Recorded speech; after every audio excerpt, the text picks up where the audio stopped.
Budget के अगले ही दिन स्टॉक मार्केट में रिकॉर्ड बुल मार्केट देखी गई। 3400 प्लस पॉइंट्स की तेज़ी। इसका तो यही मतलब है कि बजट स्टॉक मार्केट के लिए काफ़ी पॉजिटिव है। बहुत ही जल्द आईएमएफ प्रोग्राम भी होने वाला है और अब तो इंटरेस्ट रेट भी नीचे आने लग गए हैं। अब तो ऐसा लग रहा है कि 100 इंडेक्स को 1 लाख पे जाने पे कोई नहीं रोक सकता। आइए budget and its impact on each sector detail में एनालाइज करते हैं। My name is Abdul Rahman. Let's start this video.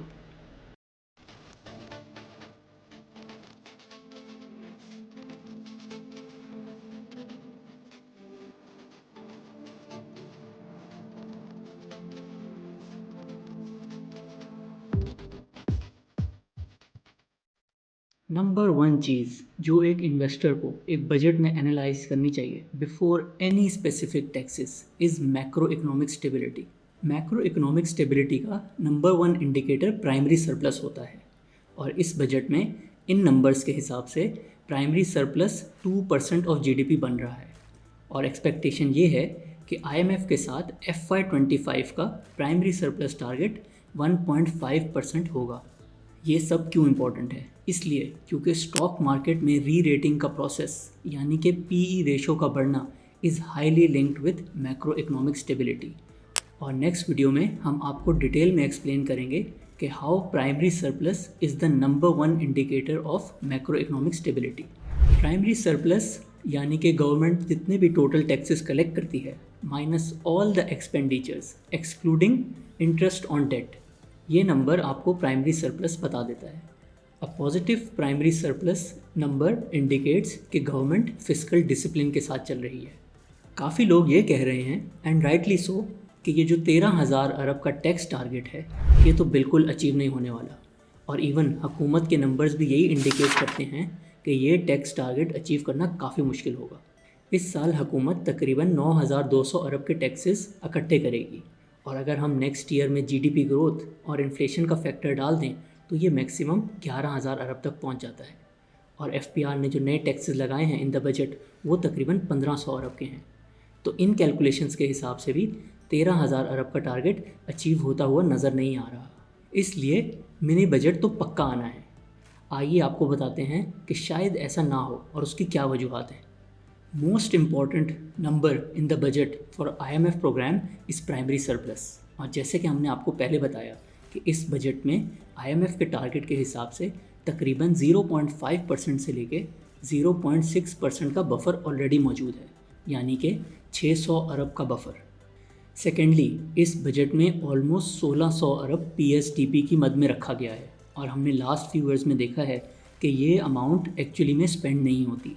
तो अगर हुकूमत चाहे और उसको टैक्स कलेक्शन करने में दुश्वारी हो रही होगी तो वो आईएमएफ के साथ प्राइमरी सरप्लस का टारगेट अचीव करने के लिए यहाँ भी थोड़ा बहुत कट लगा सकती है। सो इस बजट में काफ़ी रूम है कि अगर आप अपनी टैक्स कलेक्शन अचीव नहीं भी कर पाए फिर भी आप प्राइमरी सरप्लस का टारगेट अचीव कर सकते हैं।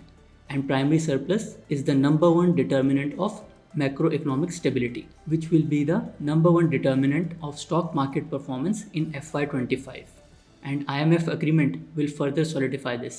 इससे पहले कि हम इंडिविजुअल सेक्टर्स पे बजट का इम्पैक्ट देखें, लेट्स डिस्कस सम थिंग्स जिनका इम्पैक्ट स्टॉक मार्केट पे इनडायरेक्टली हो सकता है। इस बजट में फिक्स्ड इनकम म्यूचुअल फंड्स पे टैक्स रेट 15% से बढ़ाकर 25% कर दिया गया है और साथ ही साथ रियल एस्टेट पे भी नए टैक्सेस लगाए गए हैं।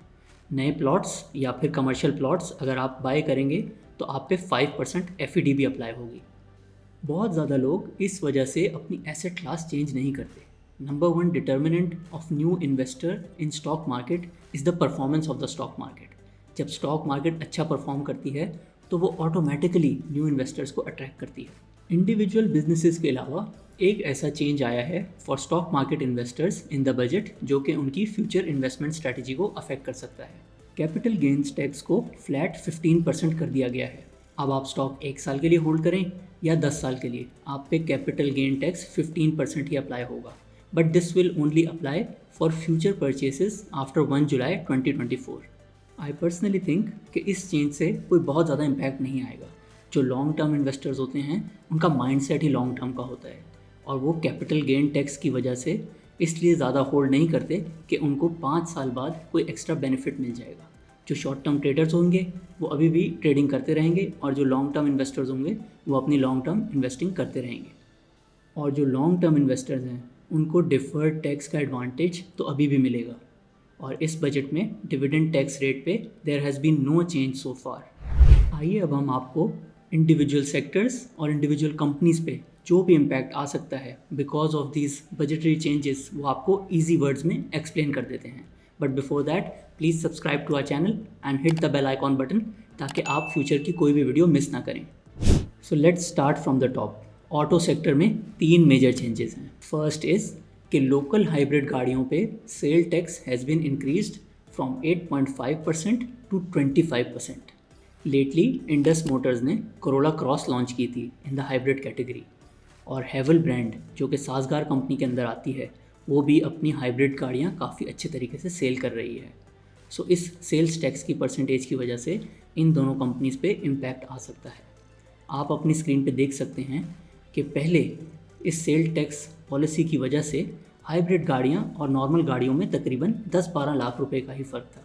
अब ये फ़र्क बढ़कर 25 से 30 लाख तक भी जा सकता है। तो हो सकता है अब कंज्यूमर्स हाइब्रिड गाड़ियाँ बाय ना करें, बट ऐसा ज़रूरी नहीं है। हो सकता है हाइब्रिड गाड़ियों के कंज्यूमर्स बहुत लॉयल हों, और क्योंकि इस बजट में हाइब्रिड इंपोर्टेड गाड़ियों पे भी ड्यूटीज़ इंक्रीज़ कर दी गई हैं, तो हो सकता है अभी भी कोरोला क्रॉस और साजगार की हाइब्रिड गाड़ियाँ इन कस्टमर्स की बेस्ट चॉइस हों। एक परेशानी की बात यह है कि इंपोर्टेड हाइब्रिड गाड़ियों पे जो ड्यूटीज़ इंक्रीज़ हुई हैं उसकी अनाउंसमेंट तो हो गई है, लेकिन वो फाइनेंस एक्ट में मौजूद नहीं है, और इस चीज़ को फर्गसन की बजट कमेंट्री ने भी हाईलाइट किया है। सो मोस्ट प्रॉब्ली ये फाइनल बजट में इंक्लूड हो जाएगी, बट आप इस चीज़ को फॉलो करते रहें। अगर आपने चेक करना हो कि एक कंपनी कितनी percentage of cars hybrid category में सेल करती है, तो आप उस कंपनी के लेटेस्ट रिजल्ट्स में अफेक्टिव सेल्स टैक्स परसेंटेज देख सकते हैं। अगर वो बहुत ज़्यादा हाइब्रिड गाड़ियाँ सेल कर रही होगी तो उसकी सेल्स टैक्स परसेंटेज काफ़ी कम होगी। Third change in the auto sector is कि ट्रैक्टर्स पे अब से 10% सेल टैक्स अप्लाई होगा। पहले ट्रैक्टर्स एग्जेम्प्ट कैटेगरी में आते थे जिसमें वो तकरीबन 6 से 7% सेल टैक्स पे कर रहे थे, और अब ये इंक्रीज़ 10% तक हो गया है। इसका कोई बहुत ज़्यादा इम्पैक्ट नहीं होगा, और tractor sales will be more determined by agri economics. अगर तो फ्यूचर की फसलें, राइस एंड अदर क्रॉप्स अगर वो अच्छी होंगी और फार्मर के प्रॉफिट अच्छे होंगे तो ट्रैक्टर सेल्स भी इंक्रीज़ करेंगी। No major change in cables and white goods manufacturers. Next year में क्योंकि इंटरेस्ट रेट्स आहिस्ता आहिस्ता नीचे आएंगे और इकोनॉमी भी थोड़ी चलना शुरू होगी, तो इनकी डिमांड में इंक्रीज़ एक्सपेक्टेड है। सीमेंट सेक्टर पे 1600 अरब का PSDP is a big positive, but इसको आप फॉलो करते रहेगा कि ये एक्चुअल में मटीरियलाइज भी होता है कि नहीं। इसके अलावा सीमेंट बैग पे 50 रुपये एफईडी बढ़ा दी गई है, और सेल टैक्स अगर हम ऐड कर लें तो ये एक्सपेक्टेड है कि सीमेंट की बैग की प्राइस 60 रुपये से बढ़ जाएगी। अगेन ये कोई बहुत बड़ा चेंज नहीं है, but it can slow down the recovery in cement sales. But number 1 factor again will remain agri economics and construction sector. अगर फार्मर्स का प्रॉफिट अच्छा होगा तो वो महंगा सीमेंट ख़रीद लेंगे, और अगर कंस्ट्रक्शन सेक्टर में एक बूम आने लग गया तो फिर सीमेंट की डिमांड ऑटोमेटिकली इंक्रीज़ हो जाएगी। बजट के साथ साथ प्राइम मिनिस्टर ने एक इलेक्ट्रिसिटी पैकेज भी अनाउंस किया है जिसमें लोकल इंडस्ट्रीज़ को सस्ती बिजली देने का प्लान है। इस स्टेप से उन कंपनीज़ का काफ़ी फ़ायदा हो सकता है जो कि ग्रिड की बिजली अभी भी यूज़ करती हैं। I think Bestway cement, Kohat cement, Gharibwal cement और power cement are still using electricity from the grid. But अभी ये देखना होगा कि ये एग्जैक्ट पैकेज किस किस इंडस्ट्री पे अप्लाई होता है। No major impact on chemical sector. ये सेक्टर जो है ज़्यादातर इम्पोर्ट सब्स्टिट्यूशन पे चलता है, और हर कंपनी जो प्रोडक्ट बना रही होती है उसकी जो इंटरनेशनल प्राइस होती है that is the number 1 determinant of their profitability. Chemical sector में ज़्यादातर कंपनीज कैप्टिव पावर ही यूज़ करती हैं, तो प्राइम मिनिस्टर के इलेक्ट्रिसिटी पैकेज का भी इम्पैक्ट शायद बहुत ज़्यादा ना हो। No major impact on the banking sector. IFRS 9 की प्रोविजनिंग लॉसेस की अमाउंट टैक्स पर्पसेस के लिए डिसअलाउ कर दी गई है, but again nothing big. 2 important things for the steel sector in this budget. First is कि जो प्राइम मिनिस्टर पैकेज इलेक्ट्रिसिटी का अनाउंस हुआ है इससे स्टील सेक्टर को काफ़ी फ़ायदा होगा। ऑलमोस्ट सारी कंपनीज इस सेक्टर में ग्रिड पे ही ऑपरेट करती हैं। सेकेंडली एंड वेरी इंपॉर्टेंट, फाटा पाटा की सेल्स टैक्स एग्जेम्पशन ख़त्म कर दी गई है। इवन दो अभी भी लोग इसको ट्राई कर रहे हैं कि 1 साल की एक्सटेंशन मिल जाए, बट अभी के फाइनेंस एक्ट के हिसाब से ये एग्जेम्पशन ख़त्म हो गई है। But keep following this story. अगर ये एग्जेम्पशन ख़त्म हो जाती है तो फिर स्टील सेक्टर अपनी प्राइसिंग भी बेहतर तरीके से कर पाएगा और शायद उसकी वॉल्यूम भी इंक्रीज़ हो जाए। सो अगर ये दोनों चीज़ें इम्प्लीमेंट हो जाती हैं तो नेक्स्ट ईयर में स्टील सेक्टर के लिए 3 पॉजिटिव्स हैं। First is electricity price, second is FATA PATA exemption and third is declining interest rates. No change for fertilizer sector in the budget. इस सेक्टर में मेन चीज़ जो आजकल चल रही है that is the different gas prices for different companies. हम इस इशू पे एक डिटेल्ड वीडियो बनाने वाले हैं which will be coming out very soon. For food companies 18% sale tax milk पे अप्लाई कर दिया गया है। हाई चांसेस हैं कि ये मेजर फाइनल बजट में रिवर्स हो जाएगा, बट अगर ये रिवर्स नहीं होता तो फिर 4 कंपनीज पे काफ़ी ज़्यादा इम्पैक्ट आ सकता है and that is Nestle, Friesland Campina, अत्तहूर एंड फौजी फूड्स। ये चारों कंपनीज पैकेज्ड मिल्क सेल करती हैं। इस मेजर से शायद प्रॉफिटेबिलिटी और सेल्स पे इतना इम्पैक्ट ना आए, बट एक जो फ्यूचर आउटलुक होता है सेक्टर का कि जब जब इन सेक्टर को ज़ीरो रेटेड मिलता है तो फिर ये खुले दूध से compete कर पाते हैं और एक्सपेंशंस में जाते हैं। तो जब ये सेल्स टैक्स फिर से अप्लाई हो जाता है तो ये एक नेगेटिव आउटलुक पोर्ट्रे करता है for this sector. Glass sector के लिए कुछ इंपोर्टेड ग्लास प्रोडक्ट्स पे ड्यूटी बढ़ा दी गई है, but nothing major. Electricity package will definitely help these companies. Insurance sector मैंने अभी तक डिटेल में स्टडी नहीं किया, so I shouldn't be commenting on that sector.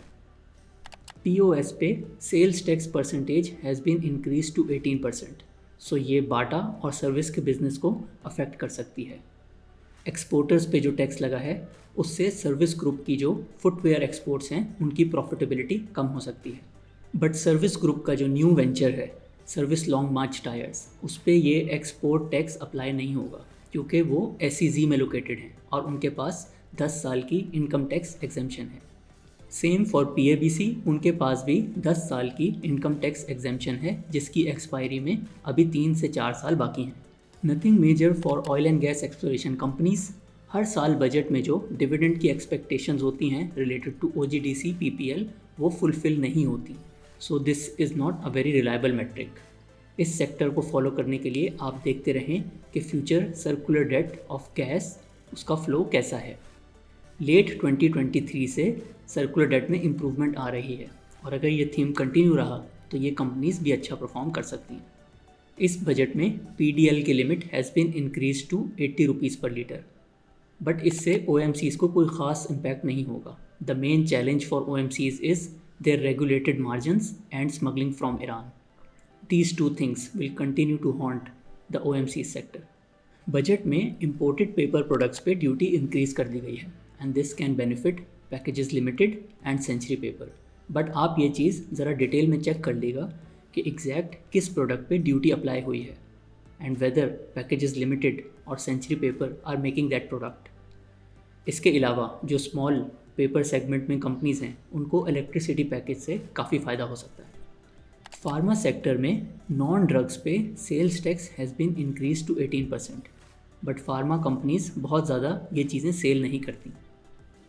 Number 1 theme for this sector for next year is के non essentials को deregulate कर दिया गया है। अब कंपनीज अपने नॉन एसेंशियल फार्मास्यूटिकल प्रोडक्ट्स अपनी मर्ज़ी से प्राइस कर सकती हैं। Again electricity package will definitely help the pharma companies अगर ये लोकल इंडस्ट्रीज़ को भी दिया गया। No major change for power sector companies. Even though budget में 1200 अरब से भी ज़्यादा की पावर सेक्टर सब्सिडीज़ रखी गई हैं, but this is not a good metric for future circular debt. Even last year IMF से एग्रीमेंट हुआ था कि सर्कुलर डेट इंक्रीज़ नहीं होनी चाहिए, बट फिर भी 200 से 300 अरब का इंक्रीज़ आ गया था। सो इस सेक्टर के लिए आप इंडिविजुअल कंपनी को ट्रैक करते रहें और देखते रहें कि उसकी पेमेंट्स कैसे टाइम पे हो रही हैं या नहीं। रिफाइनरीज में डीजल पे custom duty has been reduced from 11% to 0%। This is a major negative और इससे रिफाइनरीज के प्रॉफिट्स ऑलमोस्ट आधे भी हो सकते हैं and this can derail the entire refinery policy. But अभी चांसेस ये हैं कि ये चीज़ भी रिवर्स हो जाएगी in the final budget. Nothing major for the sugar sector. Mobile phones पे sales tax has been increased from fixed tax regime to 18%। इस मेजर से एयरलिंक का बिज़नेस काफ़ी ज़्यादा अफेक्ट हो सकता है। अभी पाकिस्तान में जो लो एंड मोबाइल फ़ोन्स थे उन पे काफ़ी कम सेल्स टैक्स अप्लाई होता था, और इसी वजह से जब ये मोबाइल फ़ोन्स लोकली असेंबल किए जाते थे तो इनकी प्राइस काफ़ी कम हो जाती थी compare to imported mobile phones. बट अब ये एडवांटेज ख़त्म हो गया है। सो लेट्स सी कि एयरलिंक का बिज़नेस इस मेजर से कैसे अफेक्ट होता है in the future. Major negative for textile exporters in this budget, specially अगर आप एक बहुत हाई मार्जिन पे ऑपरेट करते हैं। पहले एक्सपोर्टर्स जितना भी एक्सपोर्ट करते थे उसका फिक्स्ड 1% इनकम टैक्स देते थे, बट अब ये फैसिलिटी ख़त्म कर दी गई है और अब आपका जो भी प्रॉफिट होगा आप उसके हिसाब से 39% इनकम टैक्स देंगे including super tax. So let's say एक company 15% profit before tax margin पे ऑपरेट करती है। लास्ट ईयर उसको 1% फिक्स टैक्स देना था और थोड़ा बहुत सुपर टैक्स देना था, जिससे उसकी प्रॉफिट आफ्टर टैक्स परसेंटेज तकरीबन 13% बन जाती थी। बट अब जब 15% प्रॉफिट बिफोर टैक्स मार्जिन होगा तो profit after tax margin almost 9% हो जाएगा, और इससे उसकी प्रॉफिट आफ्टर टैक्स की वैल्यू ऑलमोस्ट 25 से 30% कम हो सकती है। अगेन देयर आर चांसेस कि इस स्टेप को रिवर्स कर दिया जाए या फिर थोड़ी बहुत चेंजेस हो जाएं। Electricity package will only help companies जिनके पास कैप्टिव पावर नहीं है, क्योंकि जो 35 रुपये का रेट बताया जा रहा है वो अभी भी RLNG और गैस के ब्लेंड के रेट से ज़्यादा है। और ये कंपनीज जब गैस से बिजली बनाती हैं तो इनको स्टीम फ्री में मिल जाती है। तो मोस्ट प्रॉब्ली अगर 35 रुपीज़ का पैकेज दिया जाएगा तो वो कंपनीज़ जिनके पास ऑलरेडी कैप्टिव पावर मौजूद है उन पे कोई ख़ास इम्पैक्ट नहीं आएगा। PIA प्राइवेटाइजेशन के लिए एक स्पेशल मेजर इंक्लूड किया गया है in the budget to attract more investors and get a better price for PIA। ये मेजर अडॉप्ट किया गया है कि PIA के टैक्स लॉसेस 10 साल तक एडजस्ट हो सकते हैं। तो जब भी इसको कोई प्राइवेट इन्वेस्टर ख़रीदेगा और नेक्स्ट फ्यू ईयर्स में प्रॉफिट कमाएगा तो उसका टैक्स बर्डन कम हो सकता है। इससे ये नज़र आता है कि हुकूमत is serious about PIA privatisation. So that's about it. याद रखें कि ये सिर्फ प्रपोज्ड चेंजेस हैं और इन चेंजेस में थोड़ा बहुत चेंज भी आ सकता है इन द कमिंग डेज़। ये भी हो सकता है कि अगर किसी टैक्स मेजर को रिवर्स किया गया और उसकी वजह से जो टैक्स कलेक्शन डिक्रीज़ हो रही है उसको पूरा करने के लिए कैपिटल गेन टैक्स और डिविडेंड टैक्स को इंक्रीज़ कर दिया जाए। So stay alert. आज हमने आपको इस वीडियो में बजट 2024 आसान अल्फाज में एक्सप्लेन किया। Bottom line is macro economic stability is good. आप इंडिविजुअल सेक्टर्स को डीपली स्टडी करें before making any investment decision. Remember this is a dynamic world और कल को चीज़ें बदल भी सकती हैं। अगर आपकी अंडरस्टैंडिंग अच्छी होगी तभी आप फैसला ले सकेंगे कि फ़्यूचर में क्या करना है। अब आप हमें कमेंट्स में ये बताएं कि आपको हमारी ये बजट एनालिसिस कैसी लगी, और साथ साथ ये भी बताएं कि हम फ्यूचर में कौन सी कंपनी या कौन से सेक्टर पे एक डिटेल्ड वीडियो बनाएं। आप अपनी स्क्रीन पे हमारी वेबसाइट देख सकते हैं। Our website is now live. Please visit our website to have a look at our detailed blogs on different companies, different sectors, read our investing framework, and have a look at our investment management services so you can grow your savings exponentially. If you found this video helpful, please share it with your friends ताकि वो भी अपने investment decisions अच्छे तरीके से ले सकें. We are all in this wealth creation journey together. Now please watch our next video here. This is Abdul Rahman and I'll see you in the next one.